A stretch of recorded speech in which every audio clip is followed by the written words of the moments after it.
Hey there, hi there, ho there, where there, here there, on your daily can of worms with your host, April's Jamie. So I just have a question. The Idaho 4 stuff. There's so many people coming out, creating videos, da da da da. I've been watching this case so intensely since the beginning, since the very first time it was aired on TV. So a lot of things are going to be summed up with the autopsies, especially time of death or time of unaliving, because we can't be adults and speak adult language on the channel. But anyway, so the DoorDash. If Xana ordered DoorDash, it's going to have the food she ordered on the order. And on the autopsy, when they do the autopsy, it's going to show what is in everybody's stomach when they go in and dissect them. So that would potentially solve a huge question for everybody. Was that food in the stomach? And a doctor, a pathologist will be able to tell you how long it was there, everything. They could tell you a lot about the bowel of anyone that has passed away. I've been to a live autopsy. I am a forensic nurse, and I've learned a lot about these things. So, of course, I am very into true crime, and I used to watch Dr. G faithfully. And I even met Dr. G through the back channels. I contacted the morgue, told her I'm a big fan, I'm a forensic nurse, and I would love to sit in and watch her do an autopsy, but because I wasn't a resident of Florida, that couldn't happen. But she was great. She slotted me a family slot that like she would have mapped out for on her calendar for a victim's family or a family of someone that is deceased that she had to do an autopsy on. She would slot like half-hour slots to talk to the family. So she did give me one of those slots, and I got to meet her and talk to her, and it was really cool. And she was so super nice. I was so scared to meet her. Like, is she gonna be rude? Is this gonna ruin it for me? But she wasn't. She's so super nice. She's a nice woman, and she's a smart woman, and I look up to her.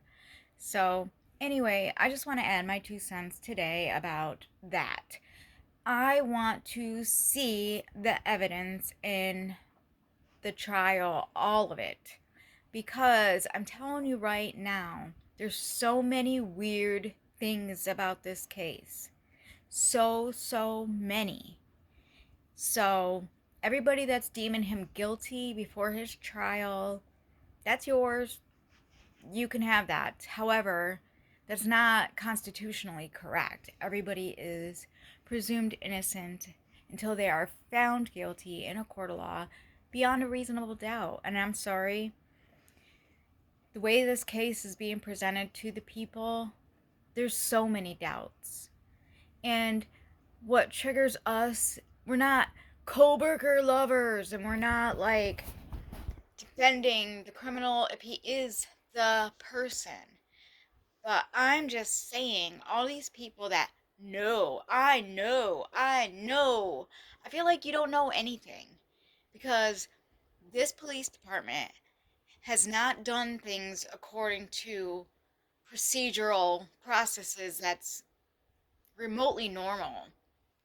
Does the police chief always go to the crime scene in a U-Haul? Do the police always gather all of somebody's belongings out of a crime scene prior to it all being sifted through by forensics? I've never seen it. I don't go to a lot of crime scenes though, I'll tell you that, but what I do know from my training as a forensic nurse, no police were going into the crime scene and gathering belongings That seems like there would be a lot of evidence in that house that was left behind because of so many victims at once, and there's just all this trace evidence. I would love to see the body cams during the trial. I want to see the police body cams. I want to see them coming up to the scene, coming up to the victims, and what was initially saw by them when they first entered the crime scene. I want to know more about the roommates. I want to see their cell phone data, their text messages. I want to see their interrogations. I want to see Kohlberger's interrogation. No interrogations have been put out there.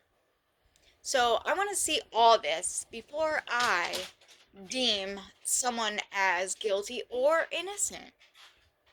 I want to see the evidence. I think we should all want to see the evidence.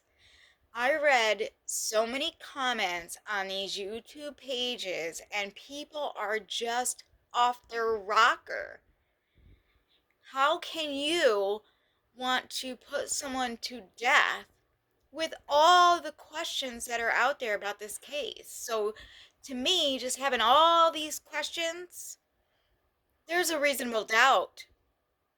And the court is going to have to prove to me that this guy did this crime, did it alone, and that he is the only one that's walking this earth that's accountable for these people's deaths.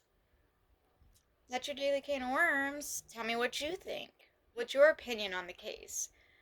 And do you believe, just off this whim and off of what little tiny bit of information is out there in the media, that he's guilty or will be found guilty? Or do you think he'll be let off with the reasonable doubt because of all these questions that everybody has? Let me know what you think. I feel like so many people were already like off the list real soon into this investigation, and that just blows my mind because there's so many people to interview. So many people to interview. So that's my thought. Let me know what you think. Put it down below. Like, subscribe, share, and let's just keep communicating, America. That's what my channel is. It's just me, a normie, wanting to communicate with other normies around the world to keep communicating because a lot of us are trying to keep something alive that's very important, such as simple conversations. And people are trying to suppress simple conversations, suppress speech, all kinds of things. It's just getting crazy out there. But you guys have a good day. Peace out.